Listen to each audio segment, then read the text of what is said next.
Is it possible to live in a van in some of the most dangerous places in central London? To find out, I decided to park up in the most crime-ridden spot in the city.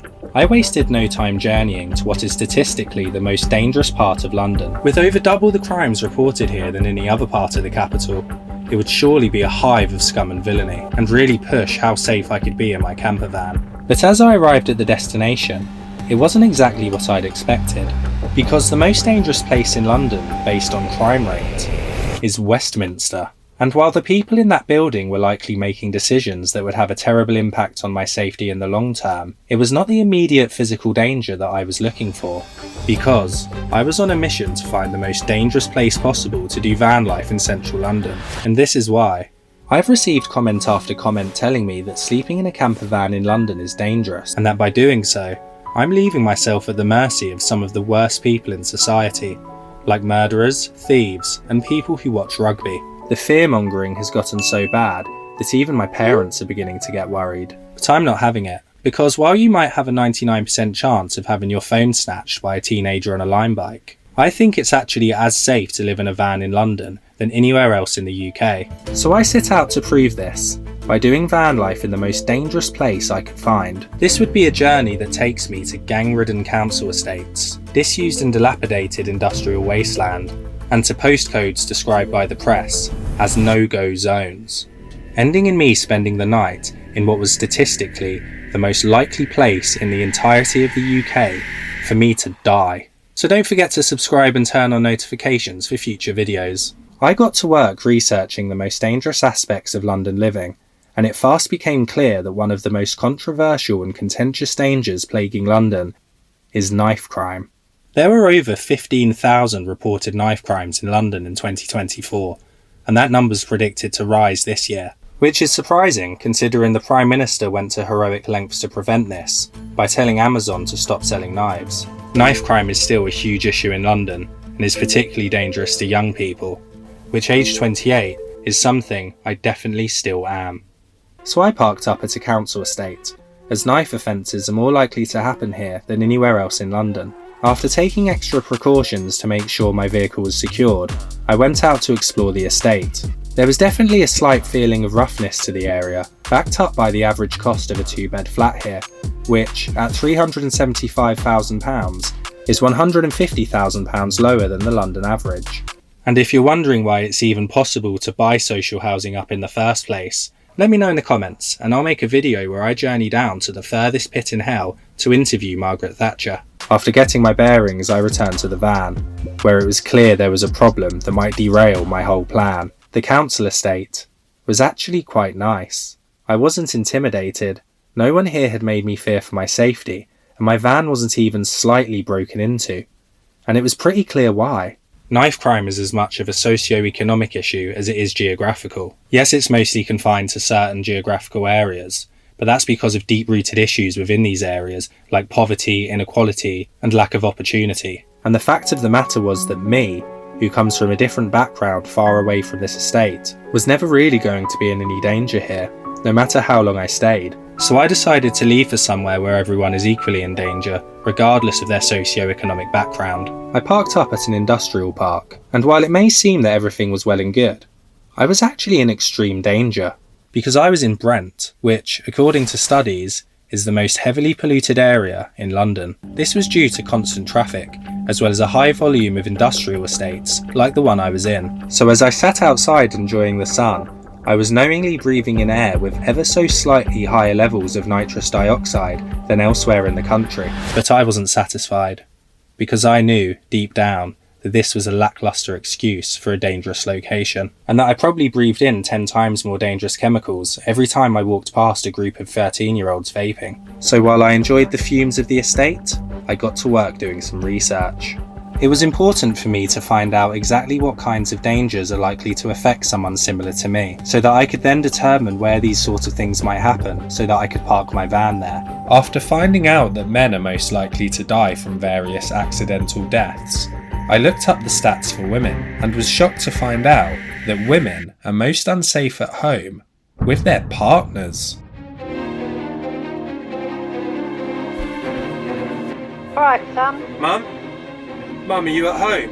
What's wrong, Lou? Are you in the house? You're scaring me. Is Dad there? Louis, what the fuck are you going on? Once my mother clarified to me that she wasn't in any immediate danger from my stepdad, who she had been with for the last 20 years, I began to feel a lot calmer. But I still hadn't got any closer to finding a truly dangerous place to park up in London, and I was beginning to think I wouldn't be able to either.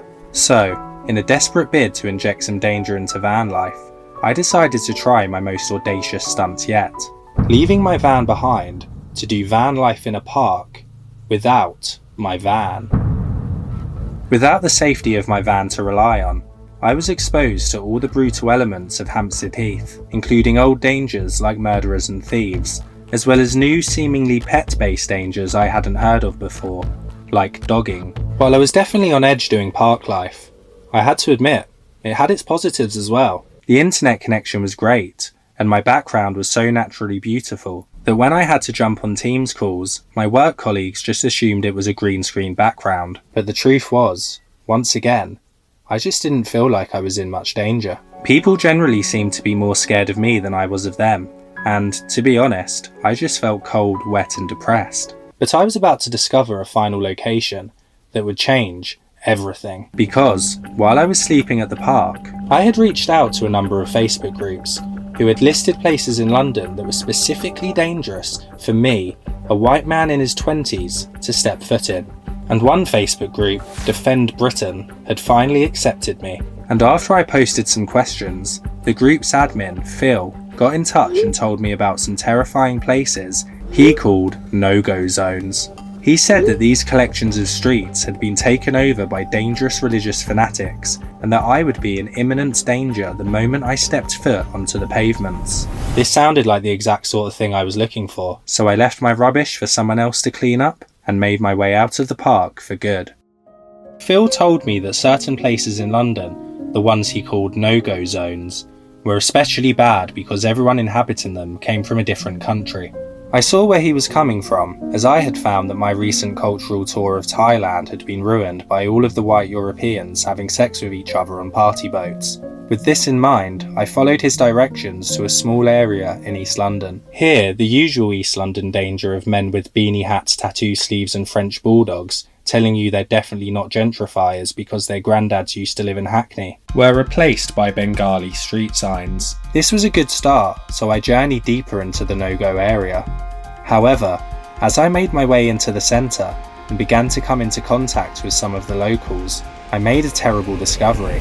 That other than being a different ethnicity, having different religious beliefs, and possibly being from a different country, all of the people here were pretty much exactly the same as me. Someone even had a campervan parked outside their flat. It was at this moment that I began to think that the various newspaper and blog articles Phil had shared with me might not have been factually correct about these areas of the country and what goes on in them. While I couldn't work out exactly what these newspapers had to gain by potentially creating divides between their predominantly white readerships and the non-white subjects of their articles, I immediately felt bad for Phil, who I'm sure would be interested to know that he was being lied to, so I returned to the van to speak to him.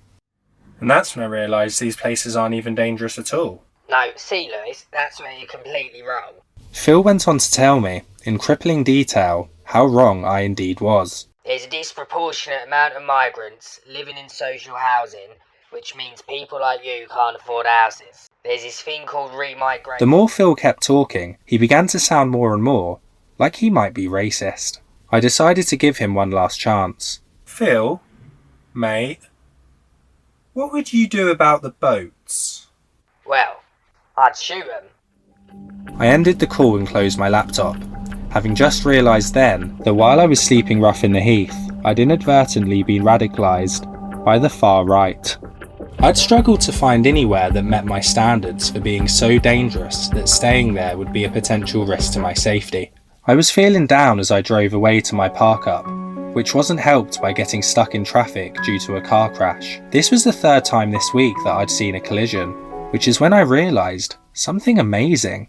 I opened my laptop and frantically researched until I confirmed that, yes, I was correct. The most dangerous place for me to technically be was inside a vehicle, which meant every night I went to sleep in my van, I was as unsafe as I could possibly be. And the beauty of this? Wherever I park up, whether it's London or some beautiful Scottish mountain, will be just as dangerous as one another, because I will always be inside a vehicle. By doing this video, I'd proved what I'd initially thought, that parking up in London isn't necessarily more dangerous than parking up anywhere else in the UK, but I'd also realised some other things. Being safe just isn't always as simple as your geographical location. So much depends on what you're born into and the societal issues surrounding that, and it's only natural that crime and danger will fester in poorer communities.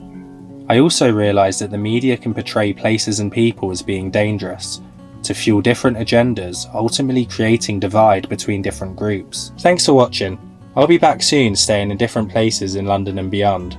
Don't forget to like and subscribe, and you can support the channel monetarily at the link in the description. Click here to watch me doing van life in other spots in London, and click here for a tour of my van. See you next time!